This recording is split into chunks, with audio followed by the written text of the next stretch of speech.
Tributes have continued to pour in from various leaders following the demise of former Prime Minister Raila Odinga. Despite being denied the presidency multiple times, leaders observed that Raila remained one of the most admired and loved leaders in Kenya because of his lifelong fight for justice and equality. And as NTV's Rose Wangoi reports, Baba leaves behind a legacy few in Kenyan politics can match. The news of the passing of former Prime Minister Raila Odinga on Wednesday morning has plunged the country into mourning, with leaders and citizens alike expressing deep sorrow at the loss of one of Kenya's most influential political figures.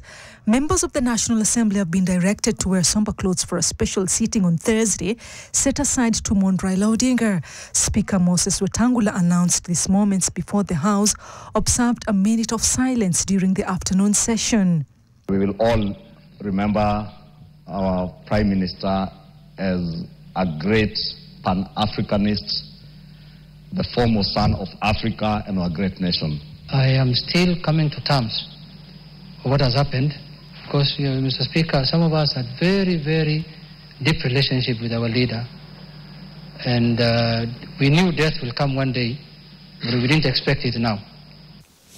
Mombasa Governor Abdul Samad Nasir, who also serves as the ODM deputy party leader, broke down in tears as he recalled his last conversation with Raila. He called me yesterday to actually tell me that there's a group of doctors who wish to be able to invest in Mombasa. And I told him I'm traveling to South Africa. I'll be back in 2 days. In Western region, leaders paid tribute to the late statesman, describing him as a visionary leader whose resilience and sacrifices helped shape Kenya's democracy and unity. Raila was not just our political father.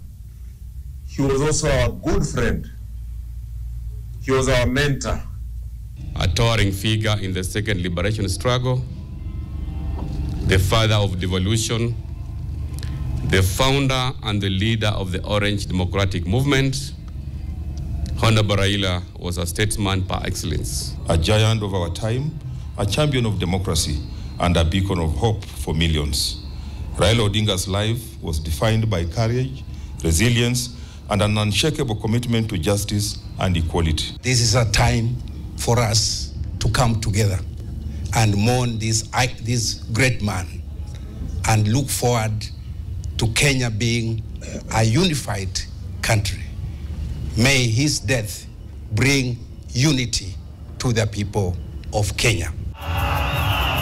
Leaders across the country also expressed their grief, describing Odinga as a symbol of hope, courage, and patriotism.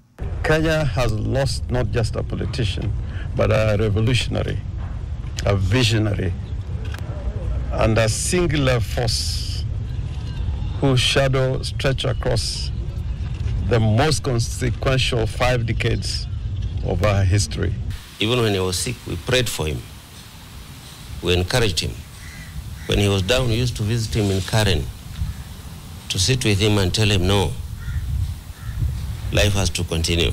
But his intention was still that of leaving this country a system that would work.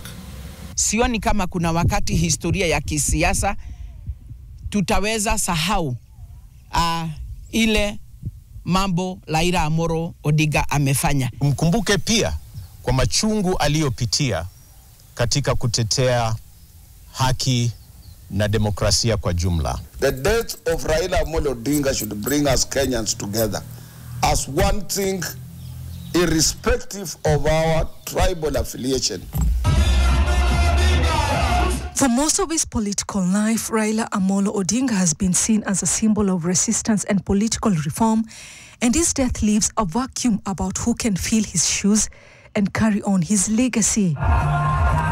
Rose Wangoi, NTV.